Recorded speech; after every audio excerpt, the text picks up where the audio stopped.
Hello boys, पहले वाले video में मैंने आपको लिटरेचर में काकी लेसन का रीडिंग करवाई थी और उसके डिफ़िकल्ट वर्ड्स करवाए थे और उद्देश्य करवाया था। काकी कहानी का उद्देश्य करवाया था।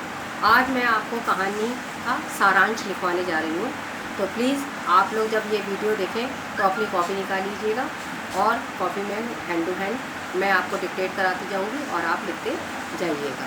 तो काकी कहानी का आज हम शुरू करेंगे एक सारांश। तो आप लोग जब ये वीडियो देख रहे हैं तो आप हेडिंग डाल लीजिए, श्यामू के दुख का कारण। ये हेडिंग है, श्यामू के दुख का कारण। श्यामू जब बहुत सुबह सोकर उठा तो उसने देखा कि उसकी काकी ज़मीन पर लेटी थी। विराम, उसके ऊपर एक कंबल उड़ाया गया था। लोग रो रहे थे। श्यामू को लगा कि उसकी काकी सो रही है। लोग जब श्यामू की काकी को शमशान ले जाने लगे तो श्यामू उसके ऊपर जा गिरा। वह नहीं चाहता था कि लोग उसकी काकी को वहाँ से ले जाएं। एक दासी ने श्यामू को घर पर ही संभाल रखा था। नेक्स्ट पैराग्राफ चेंज कर लीजिए। बुद्धिमान गुरुजनों के बहुत समझाने पर भी श्यामू ये समझ ही गया था कि उसकी काकी राम के यहाँ गई है और वह अब कभी नहीं आएगी। वह अंदर ही अंदर शोक संतप्त रहता था। शोक संतप्त मतलब मन के अंदर दुखी रहता था।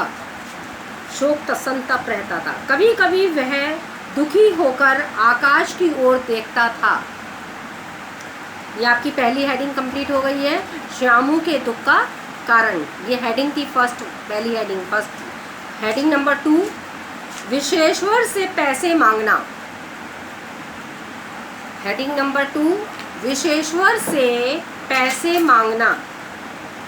एक दिन आसमान में उड़ती पतंग को देखकर वह बहुत खुश हो गया। उसने अपने काका विश्वेश्वर से पतंग मांगने के लिए कहा। विश्वेश्वर उसकी बात को मान तो गए थे, परंतु उदास होकर कहीं चले गए। श्यामू ये कार्य जल्दी करना चाहता था। किसी तरह कोशिश करके विश्वेश्वर की कोट से चवन्नी निकाल ली।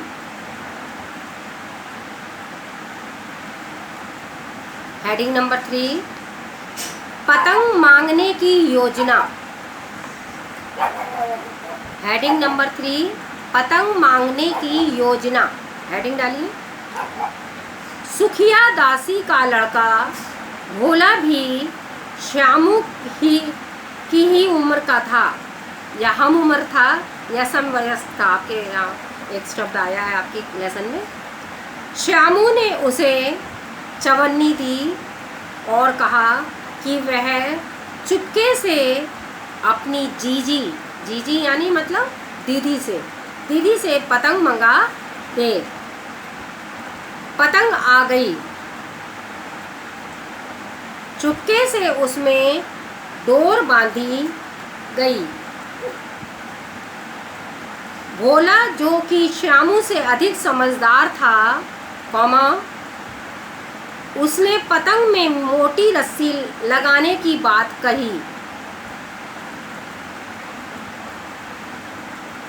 उसे लगता था कि रस्सी पतली होने से काकी को उतरने में परेशानी होगी। ये रस्सी टूट सकती है।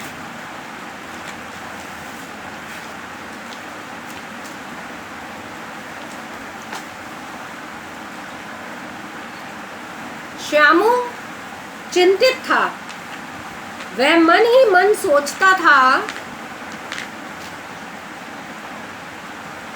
कि जो लोग उसकी काकी को बिना मोह माया के जला आए हैं, वे रस्सी के लिए तो पैसे देने क्या देंगे।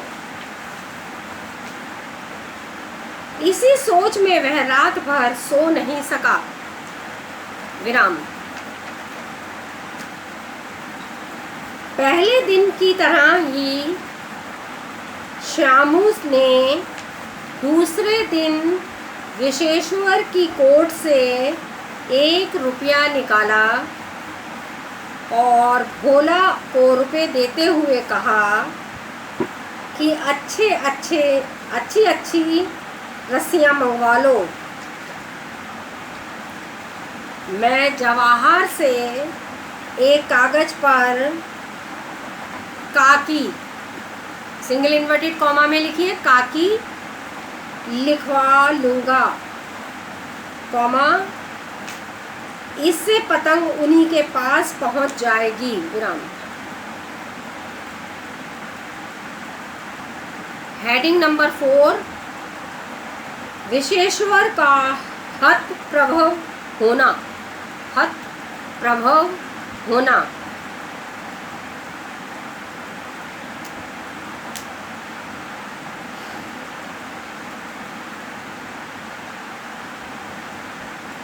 पतंग में डोरी बांधते ही विशेश्वर आ गए। जब उन्होंने भोला और श्यामू को धमकाते हुए रुपए के बारे में पूछा तो भोला ने सारी बातें सही बता दी। इतना सुनते ही विशेश्वर ने श्यामू को तमाचा मारा और कान उमेटने के बाद, उमेटना मतलब मरोड़ना, कान मरोड़ने के बाद पतंग भी फाड़ दी। उन्होंने जब रस्सी मंगाने का कारण पूछा तो भोला ने बताया कि इसी के सहारे श्यामू अपनी काकी को नीचे उतारेगा। जब उन्होंने कागज पर काकी लिखा देखा तो फिर वे कुछ सोच ही नहीं पा रहे थे। अब उनके क्रोध का स्थान पीड़ा ने ले लिया था। विराम। ये आपका काकी कहानी का सारांश है, जिसमें 4 हेडिंग आई हैं आपकी। हेडिंग फिर से नोट कर लीजिएगा, देख लीजिएगा ध्यान से और हेडिंग लिखिएगा। ये सारांश आपको लिखना ज़रूरी है। जो आपको मैम ने लिटरेचर की कॉपी बनाई है एक्स्ट्रा क्वेश्चंस के लिए, उसमें आप उद्देश्य प्लस सारांश ये ज़रूर करिएगा। और मैंने आपसे पहले वाले वीडियो में एक रिक्वेस्ट की थी कि आप लोग साहित्य सागर की वर्कबुक ले लीजिए, और सब बच्चे, क्योंकि उसमें रेफरेंस बहुत होते हैं तो आपको लेसन क्लियर हो जाता है। तो आज इस वीडियो में मैं आपको सिर्फ सारांश ही करवाऊँगी और नेक्स्ट वीडियो में आपको क्वेश्चन आंसर करवाऊँगी। तो thank you so much, God bless. इस वीडियो को समाप्त करने से पहले मैं आपको क्लास 9th के बच्चों को अपना व्हाट्सएप नंबर या कांटेक्ट नंबर देना चाहती हूँ। वही मेरा व्हाट्सएप नंबर है, वही मेरा कांटेक्ट नंबर है। तो आप प्लीज़, अगर कोई कन्फ्यूज़न है तो आप उस नंबर पे कांटेक्ट मेरे से कर सकते हैं। 913896441115। यही मेरा नंबर व्हाट्सएप नंबर है, यही मेरा फ़ोन नंबर है। तो आपको कोई भी कन्फ्यूज़न है तो आप मेरे से बात कर सकते हैं। Thank you so much, God bless you.